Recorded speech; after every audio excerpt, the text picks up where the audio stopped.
গাজা অঞ্চলে দীর্ঘদিনের সংঘাতের পটভূমিতে সুড়ঙ্গ যুদ্ধ বা টানেল যুদ্ধ একটি অত্যন্ত গুরুত্বপূর্ণ ও জটিল হিসেবে উঠে এসেছে।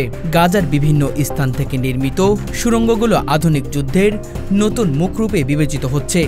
এসব সুড়ঙ্গের মাধ্যমে অস্ত্র আনা নেওয়া, সৈন্যদের গোপনে সরে আসা, হামাসের পরিকল্পনা এবং নিরাপত্তা আশ্রয় নেওয়া হয়। সুড়ঙ্গ যুদ্ধ গাজার ভূখণ্ডে চলমান সেনা ও প্রতিরোধের এক দৃশ্য, কিন্তু অত্যন্ত কার্যকর অংশ হিসেবে বিবেচিত হয়।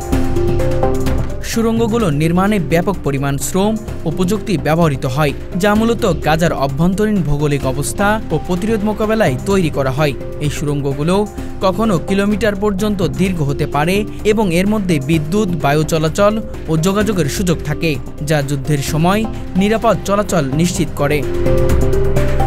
এছাড়া সুড়ঙ্গ যুদ্ধ প্রতিরক্ষাকে গোপনে আক্রমণ করার একটি কার্যকর মাধ্যম হিসেবেও ব্যবহৃত হচ্ছে।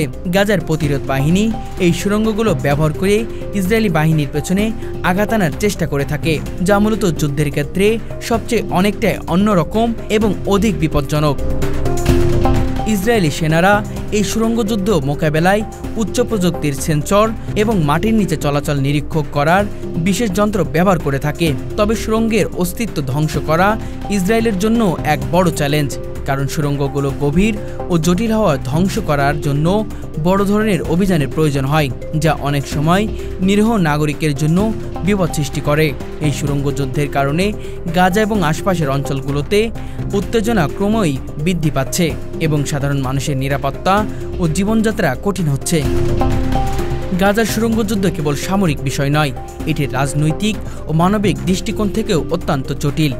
এই সুড়ঙ্গগুলো গাজার অভ্যন্তরীণ প্রেক্ষাপটে তৈরি হলেও এর মাধ্যমে সংঘাতের তীব্রতা বৃদ্ধি পাচ্ছে এবং শান্তিপূর্ণ সমাধানের পথে বড় প্রতিবন্ধকতা সৃষ্টি করছে। আন্তর্জাতিক সম্প্রদায়ের পক্ষ থেকে এই বিষয়টি মনোযোগ দিয়ে দেখা প্রয়োজন, যা চলমান সংঘাত বন্ধ করে নাগরিকদের নিরাপত্তা নিশ্চিত করা যায়। অতএব গাজার নিচে সুড়ঙ্গ যুদ্ধ একটি দ্বন্দ্বের নতুন দিক, যা কেবল সামরিক কৌশল নয়, বরং মানুষের জীবন ও নিরাপত্তার সঙ্গে ওতপ্রোতভাবে জড়িত। দীর্ঘমেয়াদী শান্তি প্রতিষ্ঠার জন্য এই সুড়ঙ্গ যুদ্ধের প্রকৃতি ও এর প্রভাব ভালোভাবে বুঝে সঠিক কূটনৈতিক ও মানবিক পদক্ষেপ গ্রহণ করাই এখন সময়ের দাবি। গাজার সুড়ঙ্গের যুদ্ধের ভিত্তি রাখা হয়েছে দীর্ঘ বছর ধরে অবরোধ ও যুদ্ধের পরিস্থিতির মধ্যে। ফিলিস্তিনি সংগঠনগুলো যখন উপরে সরাসরি আঘাতে লিপ্ত থাকে, তখন তারা সুড়ঙ্গের মাধ্যমে গোপনে নিজেদের অস্ত্রাগার, যোদ্ধাদের চলমান এবং সরবরাহ ব্যবস্থা চালায়।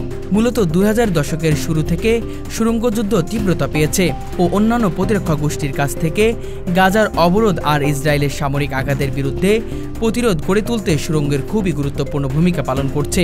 এই সুড়ঙ্গগুলো তৈরি করা হয়েছে গাজার ভূগর্ভস্থ মাটি ও বালু দিয়ে, যেখানে বেশিরভাগ ক্ষেত্রেই ব্যবহৃত হয়েছে স্থানীয় শ্রমিক ও স্থানীয় প্রযুক্তি।